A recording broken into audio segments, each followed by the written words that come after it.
Beritakanlah firman, siap sedialah baik atau tidak baik waktunya. Shalom, puji Tuhan, berkat kemurahan Tuhan boleh menghantar kita lagi ada dalam renungan harian di hari ini.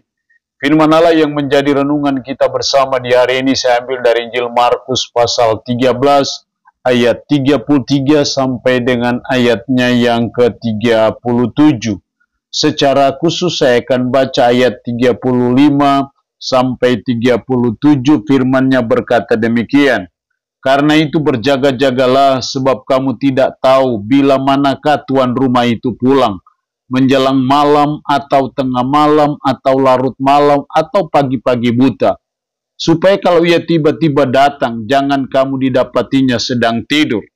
Apa yang kukatakan kepadamu, kukatakan kepada semua orang, berjaga-jagalah. Demikian sabda firman-Nya di hari ini yang intinya mengajar dan menasihati kita. Nasihat supaya berjaga-jaga. Sebagai umat, sebagai orang percaya, kita dinasihati oleh firman Allah di hari ini supaya berjaga-jaga. Itu juga nasihat Yesus kepada murid-murid yang kita baca dalam Injil Markus pasal 13 ayat 33 sampai 37. Karena itu berjaga-jagalah diulang-ulang dalam ayat ini. Dalam ayat 33, hati-hatilah dan berjaga-jagalah. Ayatnya yang ke-35, karena itu berjaga-jagalah.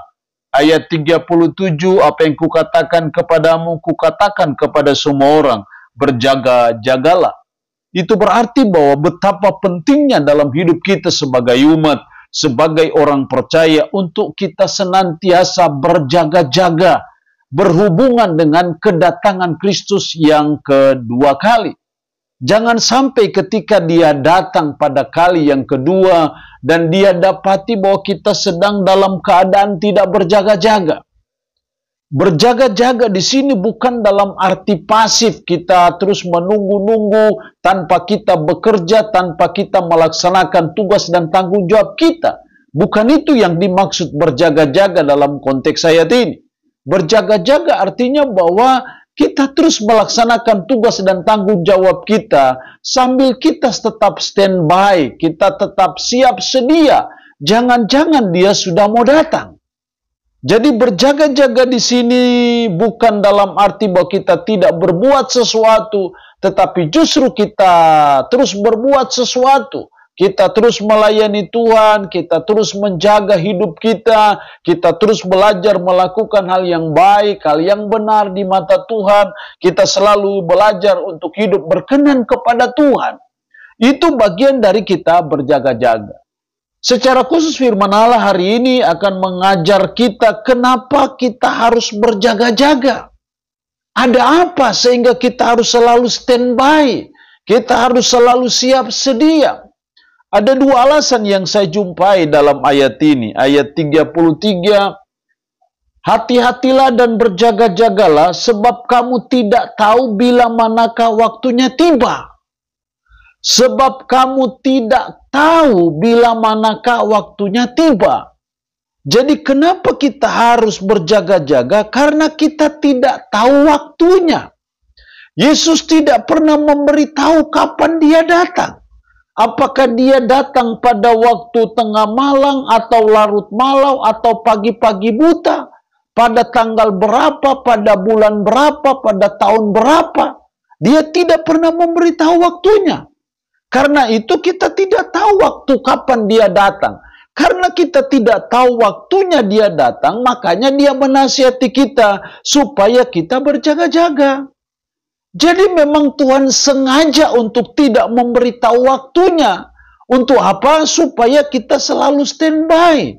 Supaya kita terus senantiasa berjaga-jaga. Supaya kita selalu terus siap sedia. Kapanpun waktunya, kita selalu siap sedia menantikan ataupun menunggu kedatangannya. Jadi kenapa kita harus berjaga-jaga? Karena kita tidak tahu waktunya kapan Yesus datang.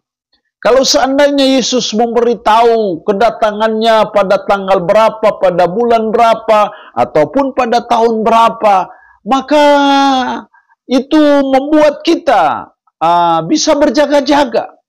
Tetapi persoalannya di sini adalah dia tidak memberitahu kapan waktunya. Karena itu dia memberi nasihat supaya kita berjaga-jaga. Yang kedua, kenapa kita harus berjaga-jaga? Ayat 36. Supaya kalau ia tiba-tiba datang, jangan kamu didapatinya sedang tidur. Supaya kalau ia tiba-tiba datang. Di sini kita melihat alasan yang kedua kenapa kita harus berjaga-jaga, karena kedatangannya dengan tiba-tiba. Dia tidak pernah memberitahunya. Dia datang dengan tiba-tiba. Jangan sampai dia datang dengan tiba-tiba dan kita didapatinya sedang tidur. Kita didapatinya sedang tidak berjaga-jaga karena kita melakukan hal yang tidak benar, karena kita tidak melaksanakan tugas dan tanggung jawab kita dengan baik. Tetapi sebaliknya ketika kita berjaga-jaga, terus waspada, terus siap sedia, dengan cara kita berusaha untuk selalu hidup baik, hidup berkenan kepada Tuhan, hidup melakukan hal-hal yang benar di mata Tuhan, maka kapanpun dia tiba, dengan cara bagaimanapun, pada saat kapanpun kedatangannya, kita selalu dalam keadaan siap sedia. Itu yang Tuhan kehendaki dalam hidup kita sebagai umat, sebagai orang percaya. Makanya dia menasihati kita, mari kita selalu standby, mari kita selalu berjaga-jaga, karena kedatangannya dengan tiba-tiba. Bisa jadi kita sedang berbuat hal yang tidak berkenan kepadanya dan ketika ia tiba, bisa jadi kita tidak melaksanakan tugas dan tanggung jawab kita dengan baik ketika dia tiba-tiba datang. Tetapi kita bersyukur kalau ketika dia datang dengan tiba-tiba, kita sedang menunaikan tugas dan tanggung jawab kita dengan baik, kita terus melayani Tuhan, kita selalu hidup yang benar dan yang berkenan kepada Tuhan, maka kita adalah orang-orang yang berbahagia ketika dia datang dengan tiba-tiba. Allah yang punya firman ini memberkati kita dengan firman-Nya di hari ini. Amin. Mari kita berdoa. Puji syukur untuk kebenaran firman-Mu hari ini, yang mengajar dan menasihati kami, nasihat supaya kami berjaga-jaga. Karena kami tidak tahu waktunya Engkau datang. Karena kedatanganmu dengan tiba-tiba.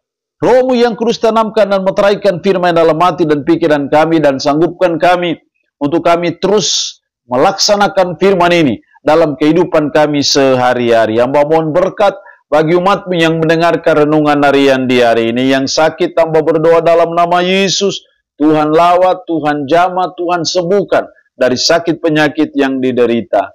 Terpuji-pujilah nama-Mu, dalam nama Tuhan Yesus Kristus kami berdoa. Amin. Shalom. Tuhan Yesus memberkati kita dengan firman-Nya di hari ini.